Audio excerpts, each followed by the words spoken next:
नमस्कार, हमारे साथ हैं योगेश पुंजानी जी। आइए जानते हैं जिस प्रकार से उनकी कंपनी है सिस्टम एयरकॉन।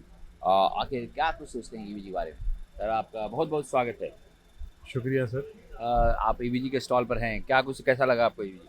सर ईवीजी का स्टॉल तो बहुत अच्छा स्टॉल है। इन्होंने हमको मैं भी ईवीजी का मेंबर हूँ। हाँ, ये एक संस्था है जो आपको कनेक्ट करती है बहुत से लाइक माइंडेड बिजनेसमैन के साथ।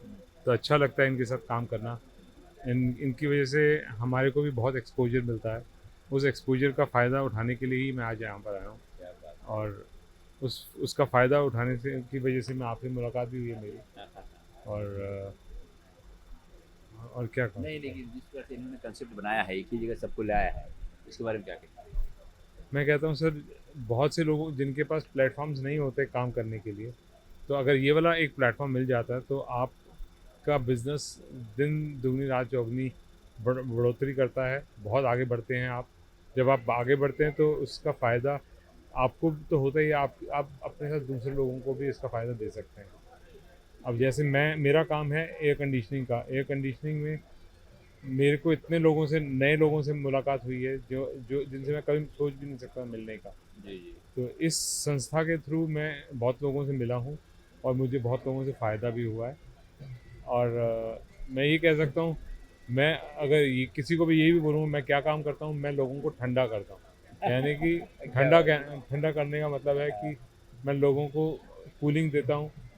मैं नॉन कन्वेंशनल यानी कि एक प्राकृतिक रूप से लोगों को ठंडक देने की भी हिम्मत रखता हूँ। यानी कि अगर आपके घर में एयर कंडीशनर लगाने की नहीं है, हाँ, आप नहीं उसको अफोर्ड कर सकते, तो मैं आपके घर को बिना एयर कंडीशनर के भी ठंडा कर दूँ। कैसे, कैसे? कैसे? सर उसके लिए एक छोटा सा तरीका है जिसे कहते हैं जियोथर्मल।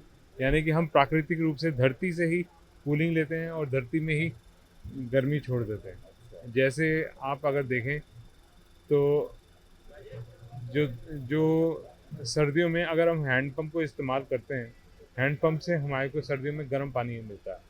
तो अगर मैं उस गर्म पानी का ही इस्तेमाल अपने घर को ठंडा गर्म करने में लगा दूं, तो मैं कहीं से बिजली इस्तेमाल कर रहा हूँ? नहीं। वही हाल है, अगर गर्मियों में मैं वही हैंड पंप को इस्तेमाल करता हूँ तो मुझे पानी ठंडा मिलता है। तो उसी ठंडे पानी को अगर मैं अपने घर को ठंडा करने में इस्तेमाल कर दूं, तो क्या मेरे को बिजली खर्चनी पड़ती है? नहीं। तो मैं उस तरीके से करता हूँ। पुराने ज़माने में जितने राजा लोग होते थे, वो लोग अपने महलों को इसी इसी तरीके से ठंडा करते थे, गर्म करते थे। तो मैं वही सारे तरीके इस्तेमाल करता हूँ। और अभी एक छोटा सा स्कूल जिसके बारे में हम काम कर रहे हैं, वो स्कूल का नाम रानी रत्नावती स्कूल है जैसलमेर में। चारों तरफ रेगिस्तान है। उस रेगिस्तान के अंदर हम लोग, अगर आप देखते हो 10 किलोमीटर तक कोई आबादी नहीं है, मगर उस स्कूल के अंदर आप बाहर खड़े होते हैं तो गर्मी के टाइम पे 57 डिग्री टेम्परेचर होता है।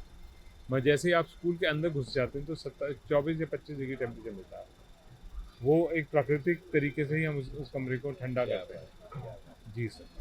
बहुत-बहुत शुक्रिया, बहुत-बहुत धन्यवाद। Thank you. और अभी हम आपसे आपसे और भी बात करेंगे, आप एक मिनट बिल्कुल। रुकिएगा। जैसा जहाँ आप दोस्तों देखिए आप हमारे साथ एयर कंडीशंस को खास तौर पर इन्होंने बताया और जिस प्रकार से ये बता रहे थे वो अद्भुत था। नमस्कार।